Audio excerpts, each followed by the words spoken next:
Hello and welcome to Asase Ba, a podcast that honors oral tradition and shines light on Ghanaian cultures and stories that are often untold or silenced. I'm your host, Michelle, and my pronouns are she and her. Welcome, everyone. Welcome to Season 2, Episode 3 of Asase Ba. Glad to have you back. And yes, I'm super excited to launch into this episode. Very interesting conversation. I enjoyed it. I think you will enjoy it. But before I get into that, I want to thank everyone that has shared the podcast, who has retweeted links on Twitter, who has shared the podcast on Instagram, who has, even beyond social media, has shared links via text messages or word of mouth or anything like that. If you've done that, I really appreciate that, and that's just one of the ways you can support the podcast, by sharing. So if you're listening and you think this might resonate with someone, or you just, you want to share that, like a Ghanaian Canadian podcast, and you want to share it with your peers, your family, your friends, whoever, go ahead and do that. Asase Ba is on Twitter and on Instagram at asasebapod, ASASEBAPOD. So you can follow the podcast on there. And, if something you want to join in on the conversation, use the hashtag asasebapod and let me know what you think of an episode, or chime in, just extend that conversation so that we can really build that kind of community, So I really love when people engage and provide feedback and that stuff. So thank you for everyone who's been doing that so far. So that's the first way you can support the podcast, by sharing on social media and, telling your friends and family about it, using the hashtags and engaging. That's one of the ways to support. The next way you can support is monetarily. I am an independent podcast producer and host. I'm a one-person team, no conglomerate or even like a team of people behind me. I produce, host, and edit this project, and it's a passion project for me, a labor of love. But, even a labor of love is also labor, right? So if you're able to, you can support the podcast and support me as an independent podcast creator by donating via PayPal or via e-transfer for all my Canadians or people who live in Canada. So the email for that is asasebapod@gmail.com, and the link is in the show notes to do that. And you can donate however much you want. Just, it's the support, really appreciated. So thank you so much. All right, so let's get into the meat and potatoes. Let's get into this episode. I mean, something I've been thinking about that I've noticed is like a major theme in a lot of the episodes, and even this podcast in general, is community. So far this season, interviewing the different Ghanaian women, I interviewed Aunty Felicia, Aunty Janet, and in this episode, I'm interviewing Aunty Theresa.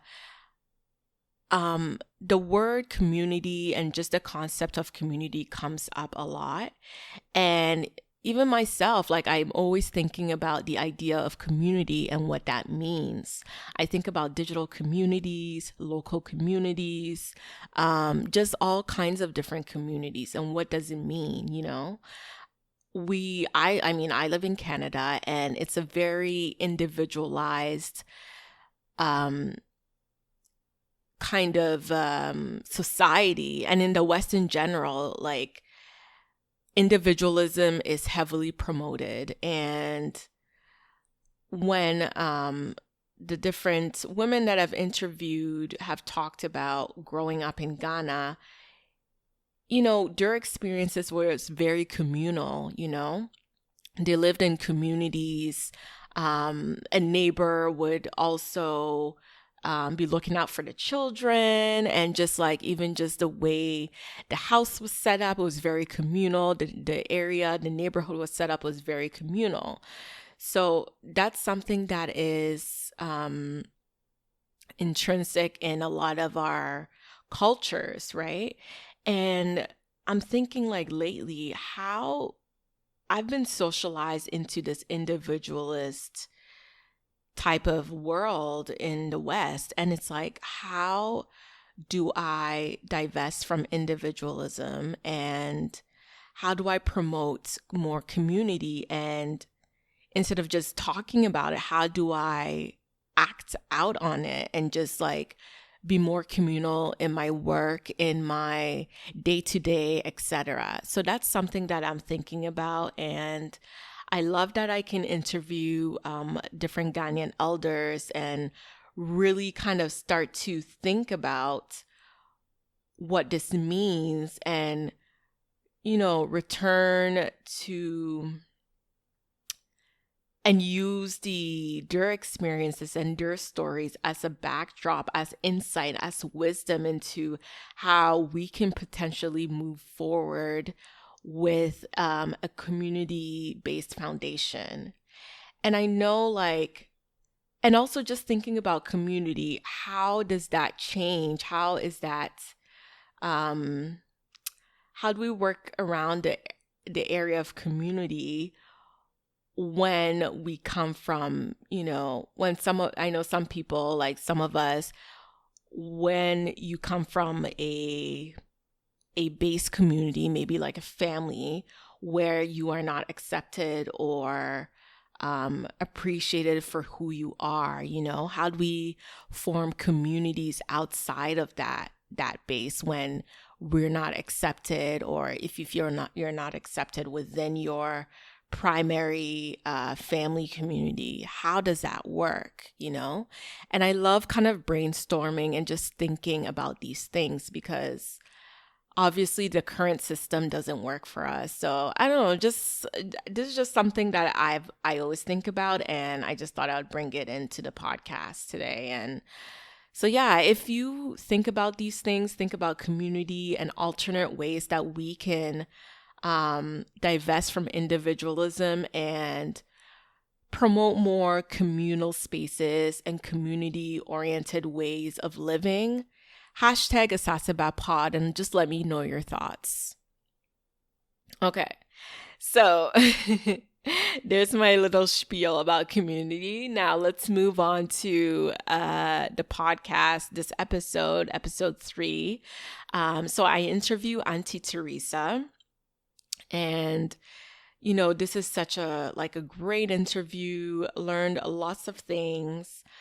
So much of her experiences, she has lived all around Ghana, and it was just so interesting hearing about her journey living within the different regions of Ghana and the different cultures and stuff like that. So in this interview, I talked to Aunty Theresa about moving between regions while growing up in Ghana and the challenges that came with that.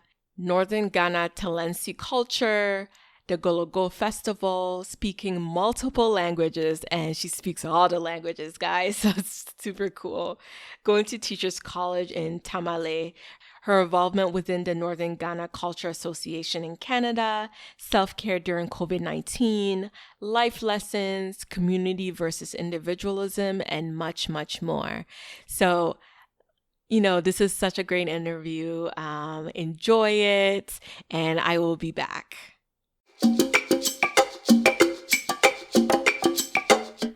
All right. So, Auntie, thank you so much for, agreeing to be interviewed. I'm really looking forward to this. So, first off, why don't we start with introducing yourself, your name, anything you want to share, what you do, all that kind of stuff. Okay, thank you for the opportunity to chat with you. My name is Theresa Laroba Aune. I'm a Ghanaian Canadian. I was born in Ghana in 1962, and I've worked in Ghana as a teacher, taught for 12 years. And then I also work in the community as a community development worker with Christian Children's Fund of Canada program in northern Ghana. My actual place of birth is Tema, but my parents are from the northern region of Ghana. And I grew up in almost most of the regions in Ghana because my father was a service person, works in the Ghana Army. So we're moving from city to city. And I came to, migrated to Canada 16 years ago. And I worked as a lead employment resource counselor for the past 15 years in Canada. Wow, thank you, Auntie, for all of that. So growing up, you said you were, you moved around quite a bit, and you talked to me about that, like pre-recording this. Yeah. How was that experience? Like, where in Ghana were you moving around? So you were born in Tema, but you moved around different areas. It was kind of challenging growing up and then moving from city to city. It doesn't give you a child as the opportunity to learn all the cultures around, like one culture where you belong to. But this is like moving from city to city. You interact with different people. It was kind of a challenge for me growing up. I started school in Tema, Michelle camp in the barracks, and then we moved to Kumasi when I was in around grade 3. Then we moved from Kumasi barracks to the north, Tamale, Kanina barracks. We lived there like 2 years. Then we're back in Kumasi again. And then from Kumasi, my father retired from the army and went to Obuasi Mines Police. So it was kind of challenging moving from a place to place. You make friends, your friends are gone. You go to another city, you start making friends before you are settling down, you're moving again. So it was kind of challenging. But the good side of it is that it enabled me and my siblings to rather learn more of other tribes or other cultures rather than our own. Actually, I must state that my mom had 10 children, and I'm the number 6. The Oh, wow. Right. So that means you always had company. Exactly. You always have company, the senior ones at home. But it's still kind of challenging because we're all, and because of that, we didn't learn more of our own culture from the north because we're moving from places to places. My father and my mother are from Upper East region, besides Tongo, the Talensi group. But my grandfather migrated to the northern part of Ghana, precisely Dimsi, 3 miles from Walwale. Everybody knows Walwale because our current vice president of Ghana is from Walwale. So it's like 3 miles from Walwale, where my grandfather settled. Right. So we settled there, and before he joined the army in the start. So we speak Talensi, and the bigger tribe group is the Frafra tribe. That's really cool. And like, you said you didn't get to learn too much about or I guess immerse in where your parents are from originally. Exactly, because of the moving around. He was in the army, right? Mm-hmm. And those days, the armies are not stationed in one place. They move them all around. The recruitment and everything is in the southern part of the country, right? So Right. he got his enlisting in Kumasi, right? So and now, as I said, most of my siblings were born in Kumasi. I Mm-hmm. was born in Tema, all right, Okay. because of the moving around.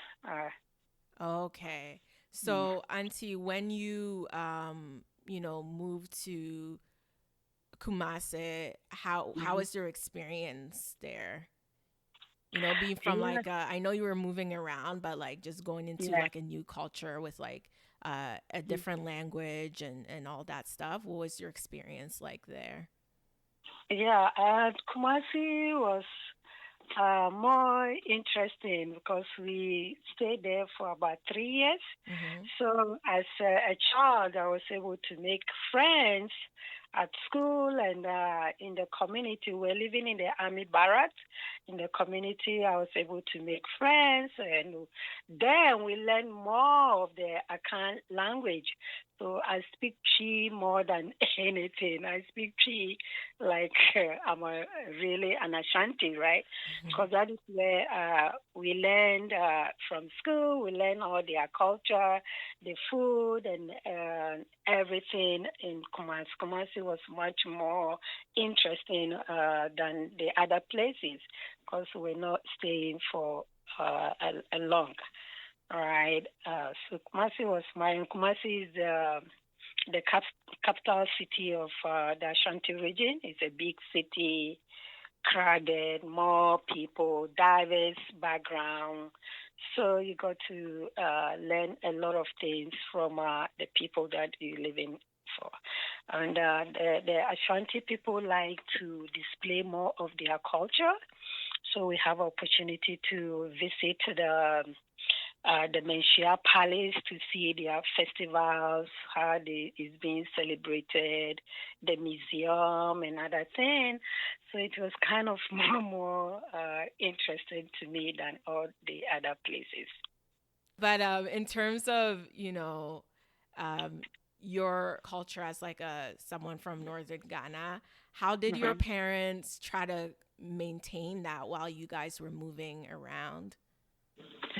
Yeah, so what my father did was that my other siblings, all of them were sent back to the north Mm-hmm. to have opportunity to learn the language and to learn the culture. In my case, when my father moved from Kumasi to Obuasi, Obuasi again is one of the places that I love so much because we stayed there for long. And Obuasi in the 70s was just like a small London. The climate and everything was nice, and we had a lot of Europeans there because of the gold mines.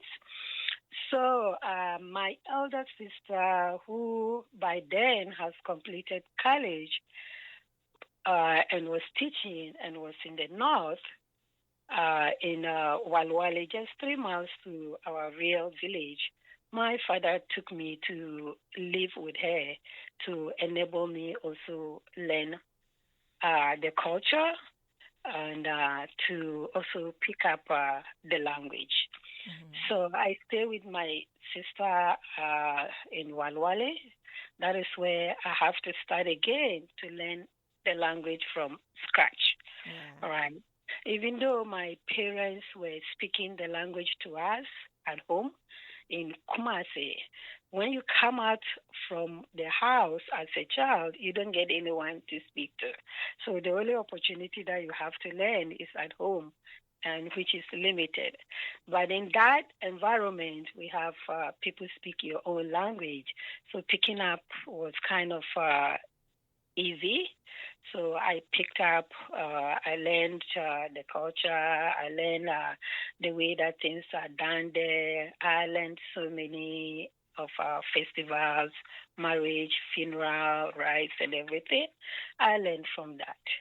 And when I moved to my sister, I think I was in a middle school, Form 1. Mm-hmm. And one of the experience that I have is, playing with your peers. I never knew that in the North, they would wrestle. Men, boys and girls, they wrestle. So if you don't know how to wrestle, then you are in big trouble. And down in the South, we don't wrestle, right? We don't wrestle there. So you have to be very attention. You have to know who is coming to attack you. Oh, And I wow. have to learn. Yeah, I have to learn all that because I was always beaten. Before Oh. you realize, oh, they'll put you down. Just a minute. So, yeah, and I developed some enemies because I was just coming from the South, right? And I had different, culture, speak the Sardin language. Some of my mates were jealous of me, so they were kind of attacking me and beating me.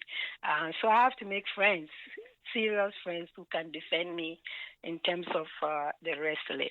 So that's where I started picking up my culture. I started learning the festival, the language, and understanding how things are done in my own culture. Right. Yeah, nice. And what age were you around that time? How old were I you?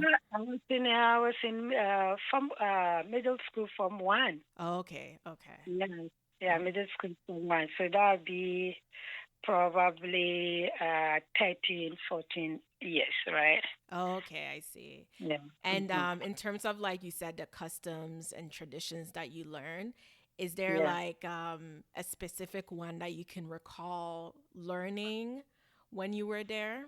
Like a specific, maybe like a festival or like a tradition or a custom? Is there something specific that comes to mind? Yeah, a lot of things that you have to learn, like the way that marriage is being celebrated is far different from the southern part, right?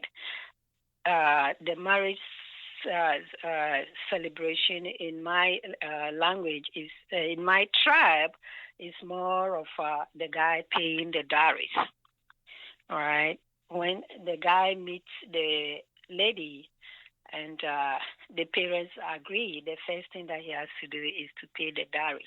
And the dowry depends on each family. For my tribe, they take between 3 to 4 cows Mm-hmm. for a dowry for the lady. In my instant, my husband has to pay 2 cows for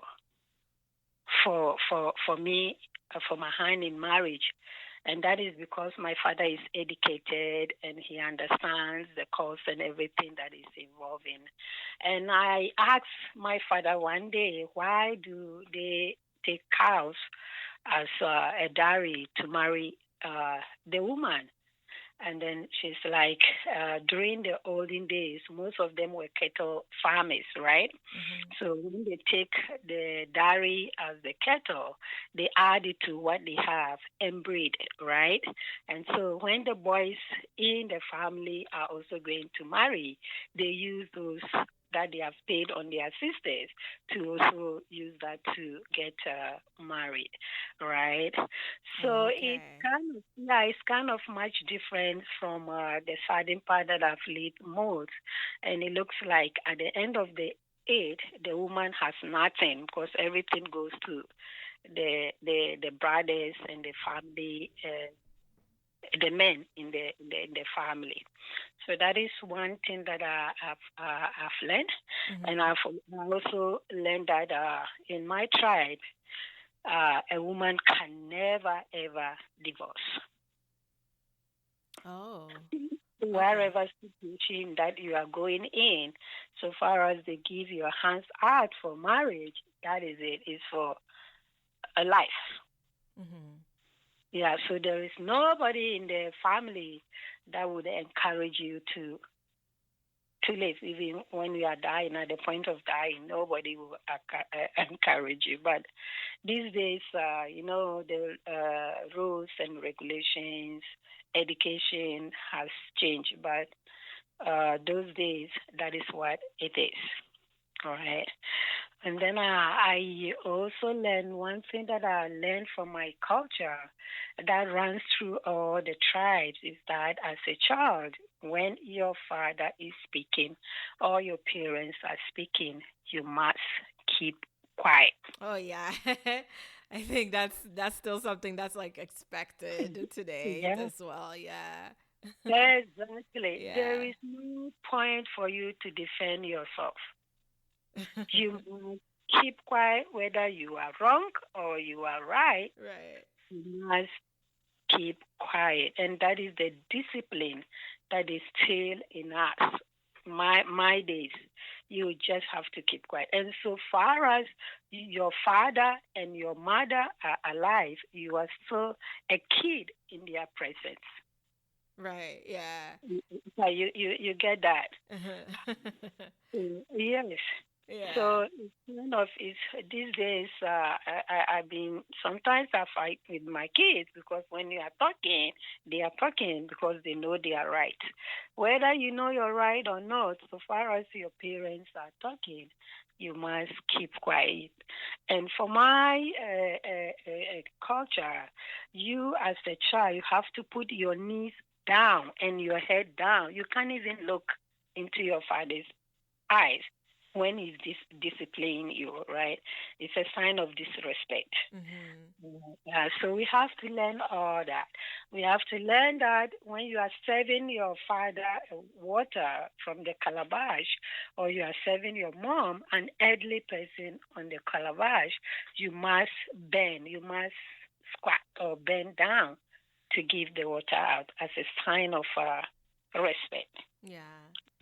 So all these little things, I have to learn back, learn a different way from what I learned when I was growing up in the South. All right, and Okay. the other thing that also I learned is that we live as a community. All right, we live as a community. We are each neighbor's keeper. Every morning, your neighbor has to come and ask or find out how you are feeling, right? So we live like a community, right? And the child belongs to the community, right? So one family can discipline your child outside, and you, the parent, must accept it. All right. So, for instance, if I go out and I misbehave and my neighbor sees me, he will be the first person to instill the discipline and then comes back and report it to your parents. And most of the time, it looks like your parents didn't bring you up well, and it's a disgrace to them. Then you get double punishment. Yeah, so is that whole thing like it takes a village to raise a child, that whole mentality. So, Exactly. yeah. It takes a village, yeah. Yeah. And like I've seen photos and videos of like the beautiful customs and the festivals and like the clothing and stuff from the north of Ghana. Did you get to Yeah. like take part in any of those kind of things when you were growing up? Yes, there is one festival that I like so much, and that one is I think the beginning of the rainy season. Mm-hmm. They do that festival, and it involves a week of eating and dancing and celebrating to thank the gods for the past harvest and then Mm-hmm. the new harvest that is coming. And usually the men are dressed in the. We have our cloth that is woven, and it's just like the kente, but Mm-hmm. it's a different kind of fabric and materials and color. So they use that as a form of is it a pant? Not a shorts, but like it's like a pant. Yeah, I think It's I've not seen it's that. like underwear, Yeah. yeah. Tied Okay. the side, and then Mm-hmm. they put some beads and some other um, uh, dangling. I don't know what I'll call it on their legs, and Mm-hmm. then they'll be dancing, and it is making the rhythm. And that festival is wide, celebrates among the Taliesin people, Mm-hmm. and we call it the Gologo Festival, which is Golgo Festival. yeah, where we Okay. have people traveling from other villages to come and then view. In terms of culture, in terms of clothing, and is just we have the common one that everyone uses, but our local one is, as I said, is also like similar to the kente, but a different way of woven it, and then the colors also are like different from the kente. What is it Uh, called, Auntie? Pardon me? What is the traditional garb, like what is it called?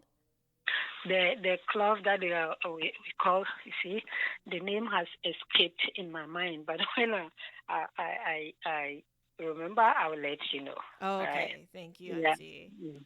Yeah, but most of the men use the fugu. The Mm-hmm. fugu that everybody know. The fugu is the one that the men wear. Mm-hmm.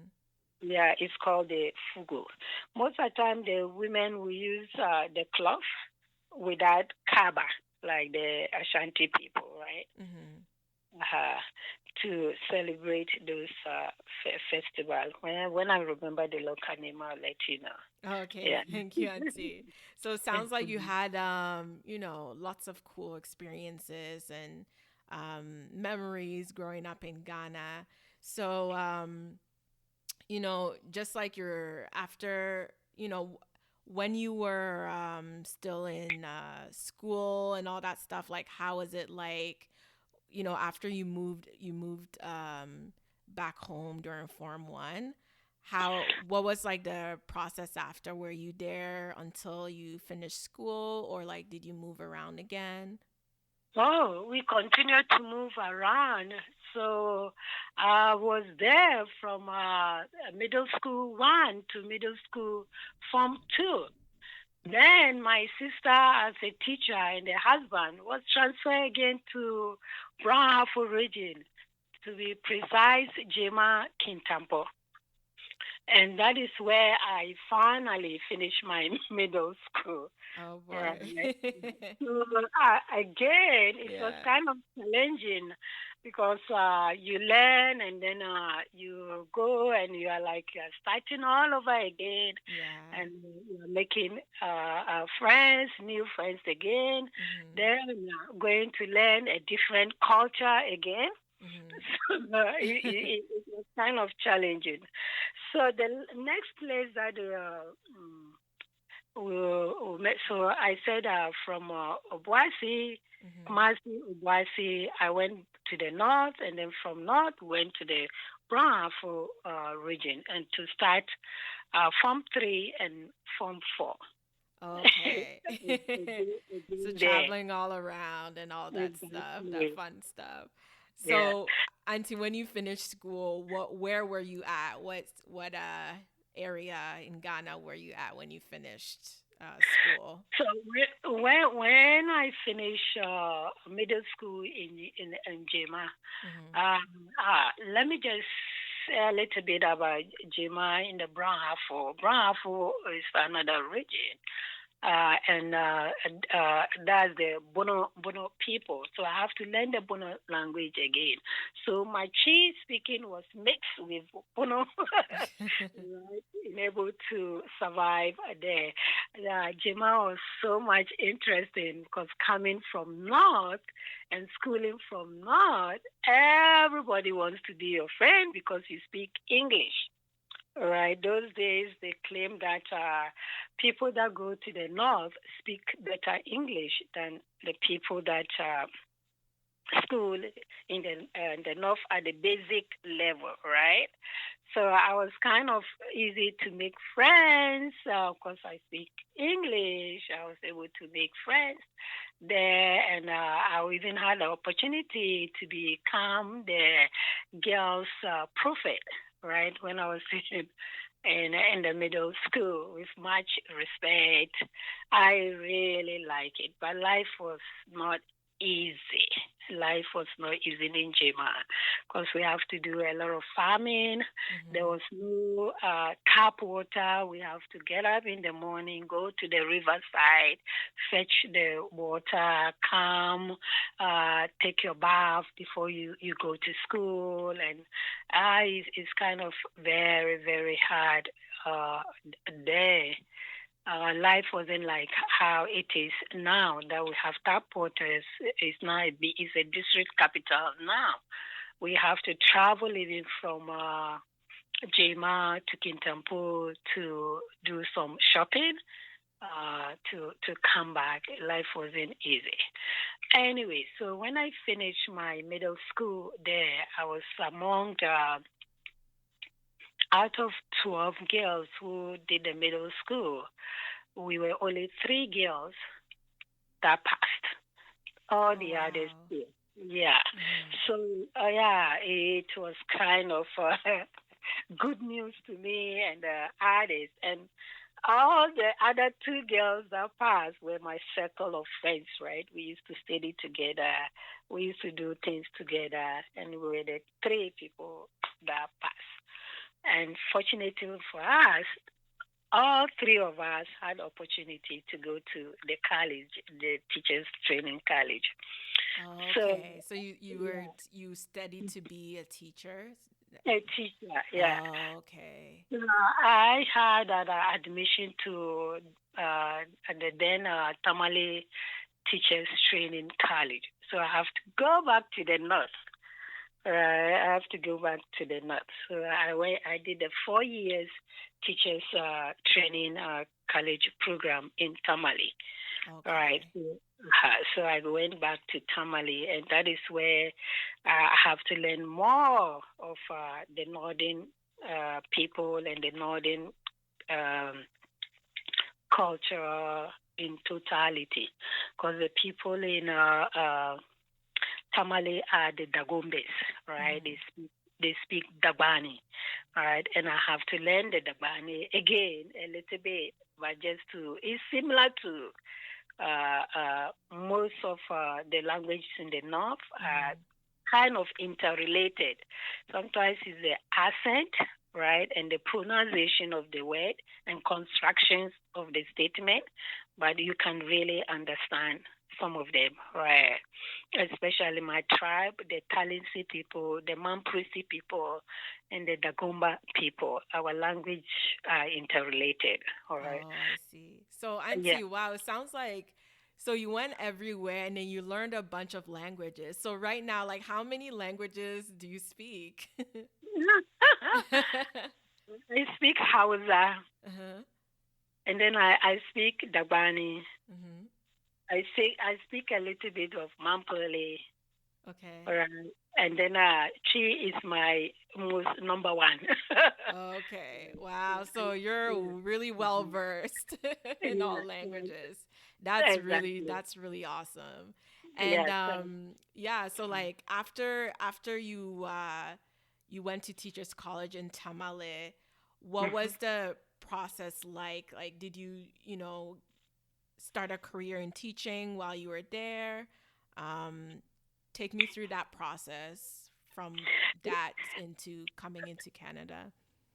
Yeah. So from Tamale Training College, where I finished my teachers training college in 1984. Mm-hmm. Yeah, so I finished 1984 from the Teachers Training College as a general teacher. You know, back at home, when they teach you, when you go to that 4 years training, you should be able to teach any class that they keep you in, right? So after school, I started by teaching in middle school as a science teacher. And then, I moved to the elementary.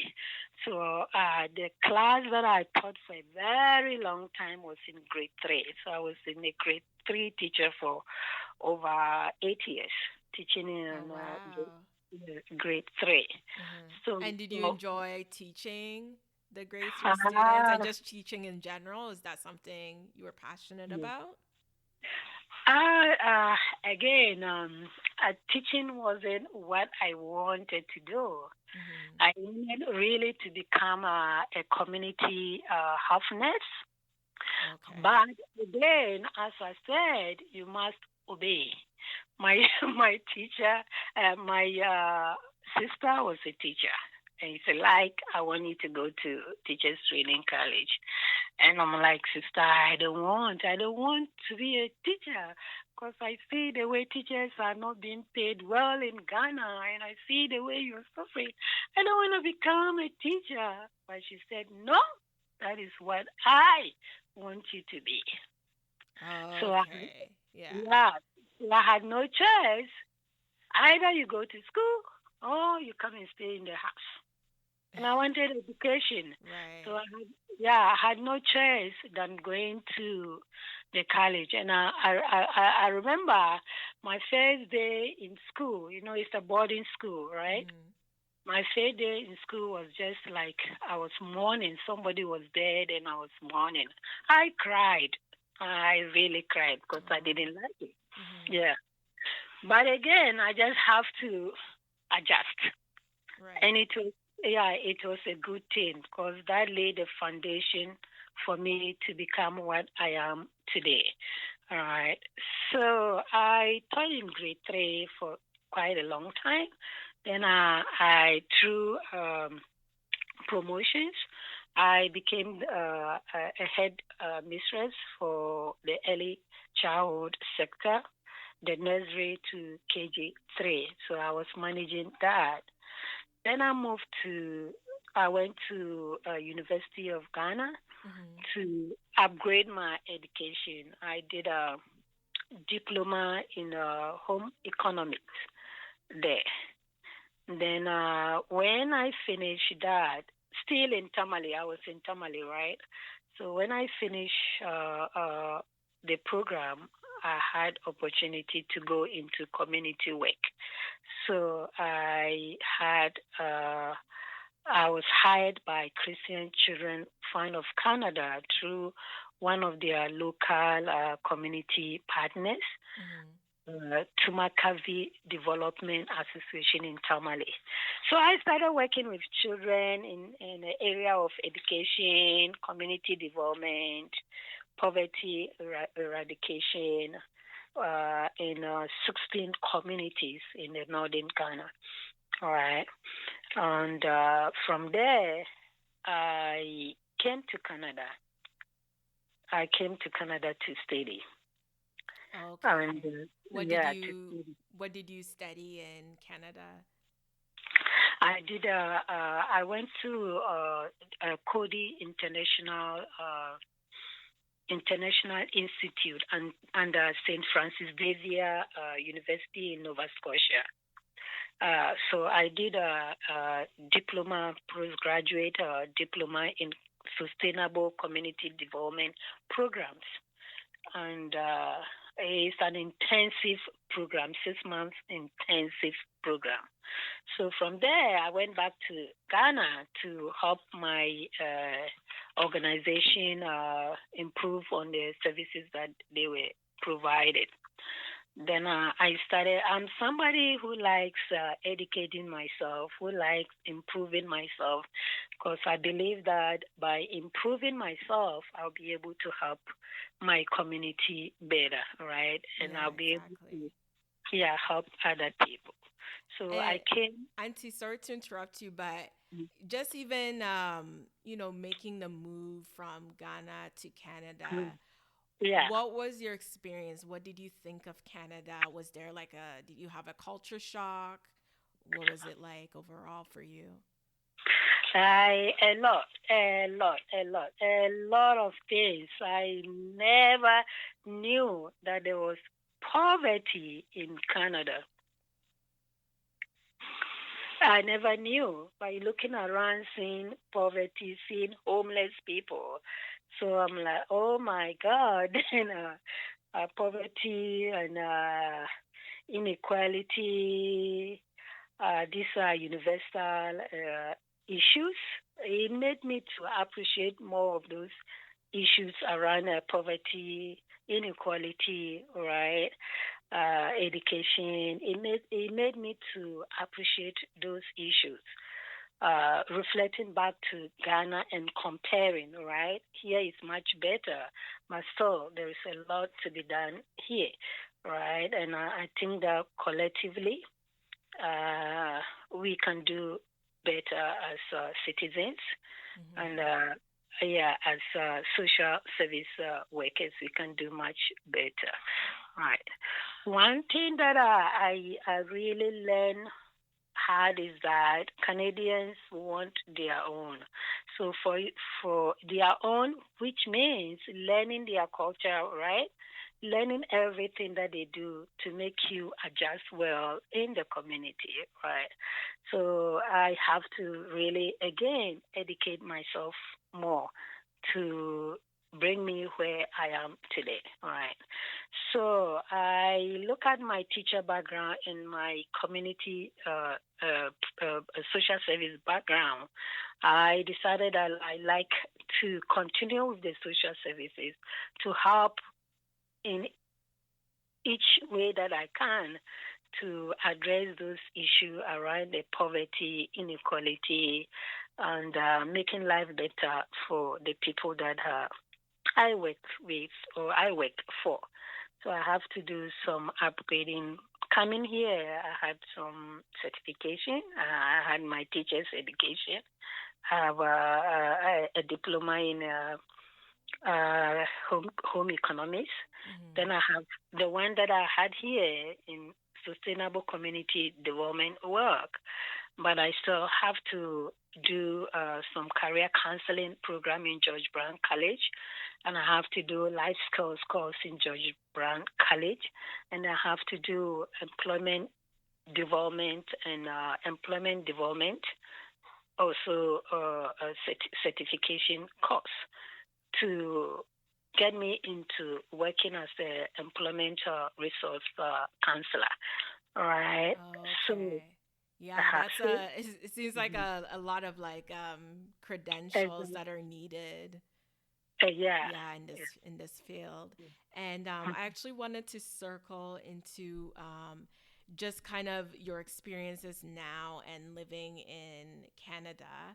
Um, just right now as an older adult, Mm-hmm. and just talking to the youth, what, like, first of all, how did you connect with the northern Ghanaian community here in Canada, and also just a larger Ghanaian community? Oh, as I said, I go everywhere with my social service skill. Mm-hmm. I'm a strong member, one of the executive members of the Ghana Northern Ghana Cultural Association. So the first thing that when I got to know about them, I registered as a member, and I've been helping them through all the cultural activities and community education and community activities that they undertake each year, and also made myself available to mentor all the northern students that are coming in to pursue their courses. Right now, I have one PhD student that lives in my house, on doing the PhD course, right? Mm-hmm. I opened my house for her to just live in as a contribution to the Northern Ghana Association. And also I have either two people that I mentor. I mentor by guiding them what to do, what not to do, how life will be much easier for them here. As they come as a new student, it's kind of challenging, even maneuver around the city, finding ways, finding resources. So these kind of things that I do to help them. I am, and through the Northern Ghana Cultural Association, I was connected to the GCO, Ghanaian Ontario Association, right? So, formerly known as Ghana Union. I'm a member. I started as a member. Mm-hmm. Working with them on community programs, volunteering time, to help them with their community work. And from there, I became one of the board members. So currently, I'm on the board for the Ghana Union, GCO Ghana Union Association, where the mandate is to advise them on their programs and services and advise the executive on the appropriate way to do things and how to manage the organization. Yeah. So I So, have oh, been, sorry, Auntie. Um, I was just gonna say, it sounds like you're really, really deep in the community, and your role is right now like serving the community, whether it's through your work or just through your help and your role in the Northern Ghanaian Community Association, which is so awesome. And, it looks like you're really steeped in the community and all of that. yeah, And I just wanted to go, on a personal note, just mhm, overall, just as an older adult and just, living this life and having all these experiences. What mhm. are some key lessons that you've learned so far in life? Yeah, I have learned a lot, right? Yeah. One thing that I've learned is that a lot of our young youth, the young youth, don't realize their potentials, right? They don't realize that they have something in them, and I think they need to listen to their parents, right?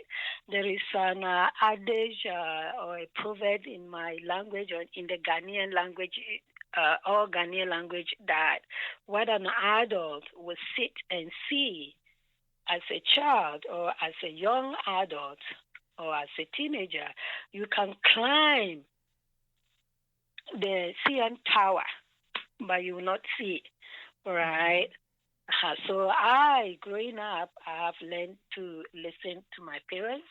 I've learned to listen to my role models, right? To help me, to navigate all these challenges that we have to deal with social life, right? And education and career development. They have to learn to listen, learn to respect. Any adult in the community can be a role model to you, right? So Mm-hmm. they should need to respect and seek education. Knowledge is power, all right? Seek education to attain a career. What I've learned is here is that the work that pays more is the work that you have really educated yourself in, right? And you are, you you you are flexible. You enjoy that. But these general labor work, factory work, some of them they pay much, but you have to really sweat, right? So they should learn to pursue education to develop a career in a professional way. And I think success in this area should not benefit you personally, right? But success in that area should also encourage others so that you also become an encourager, a role model to others. And your success also should benefit the community people that you live with, your community. So this is what I have to advise the young adults that are coming up. No, and that's really cool, especially the part where you said like giving back to the community and all that Yeah. stuff. Yeah, because I find that like especially just living in the West and all that, Mhm. it's very Mhm. individual, everyone for themselves. I know Mhm. back home there's more stress on like the community and all of that. So I think Exactly. that that's such like a great advice to also think holistically and how we're serving each other and thinking about the Mhm. community as a whole. So that's really And great. Yeah. yeah, because there is unity when we all are one and we encourage each other and we support, right? So your personal success must benefit somebody, right? Your Exactly. personal success must, put joy in somebody's. Just like those professional basketball players. They are playing to get their money, right? They are signing up, working hard to get whatever dollars that they want to get and want to reach a professional level. But again, they serve as a role model for people. They are entertaining the community. We watch them. We are happy. It takes all the stress away. Some of them are even contributing in supporting the community, and that is what we must be thinking as a Ghanaian community here with our youth. We must, learn to let our sources benefit others in the community. Exactly. And Mhm. Auntie, like, thank you so much for, Mhm. just talking to me, like, coming in to just be interviewed. We're doing this virtually because it's Corona right now, unfortunately. Yes. So just in terms of that, how have you been like de-stressing and all of that with the current climate of COVID-19? For COVID 19, it has come to live with us. So we just have to motivate ourselves. I always tell people they stay safe and stay positive. Positive thinking, right? We must do what we're supposed to do to keep ourselves safe. But again, life must go on. We don't have to stress ourselves too much. When you get up each day, you thank God that you are not sick. Be happy, engage. I do engage myself. I walk around my community every morning. I watch TV. When I do work from home, when I'm tired with it, I have to get up, find something to do, play music, dance along. That sounds like a Right? lot of fun. And Yeah. yeah, it's definitely like such a privilege. I know like some people Mhm. unfortunately like Mhm. they have to go out to work, they're essential Mhm. workers or Yes. and some Yes. people are not currently working. So Yes. um it's hard for certain people to just remain positive and all of that stuff. But Uh, Again, we have a yeah. lot of resources around. Mhm. Social media, we thank God for social media. We thank God for new technology. There is a lot of things. Today, there is a virtual concert that is coming on from the Ghanaian community. You can watch that. When you go on Facebook, we have a lot of Zumba programs, a lot of things that are going on. People just must get, connected to, to get to stay positive, right? What I do also is to follow up people that are in my network that I haven't seen them along. I Mhm. call. Oh, how you doing? I'm just reaching out to you, and we chat, right? Yeah. So we need to find out something to do to get ourselves engaged. Right. It's not going on today. It's not going on tomorrow, right? Yeah. I know a lot of people are having mental issues because of that. But there are a lot of resources around here that we can tap into, right, to get going, right? Just today, the GCO, Ghana Union Senior Program, they went out distributing food to the community, right? So, and they've made the phone number available for any of the community member that is fine having any challenge, be you a youth, a senior, or whatever. Just get in touch with them. They can help you out with counseling, all right? Right. So there are a lot of resources around. We just have to educate our people to tap into those resources to get moving. Yeah. Yeah, and thank you, Auntie, for sharing that resource, Yeah. and thank you once again just for coming on here and being interviewed. I really appreciate your Yeah. words and your advice and all of that. And just for anyone that's listening that wants to connect with you on the internet, if you Mhm. want to share, how can they connect with you? Are you on any social media platforms? I'm on I don't use too much. I've disconnected my LinkedIn account, but I'm on Facebook. Mm-hmm. Yeah, and at Facebook. You can get me on Facebook by Theresa Larvauni. On Facebook, you can get me, and then you can also, if you want to reach me through email, you can get me at Theresa Awuni, my first and last name at yahoo.com, or from my business, my office. You can get me at Theresa with double A at the end at dixiblaw.ca. I'll text that to you so that I can get it right. Okay, awesome. Thank you so much, Auntie. And all that Mm-hmm. information is going to be in the show notes. Okay. All right. Thank you so much, Auntie, once again. I will Yeah. stop the recording. But before, did you have any last words or anything else that you wanted to share before we wrap up? I just want to say that thank you also for this postcard. Is one of the way that we can reach out to our people and then advocate and educate them on things that are happening now. So you are doing a good job and keep it up. Thank you so much, Auntie. I appreciate that. Thank you.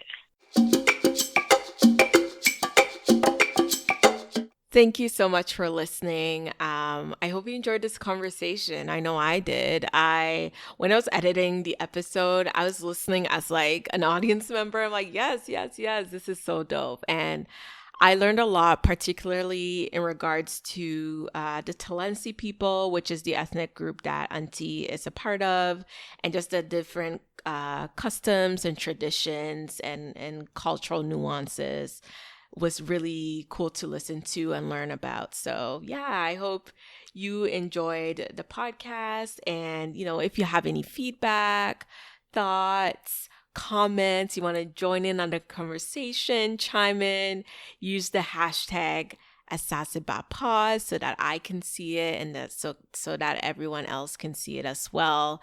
And again, I'm on Twitter and on Instagram at asasebapod.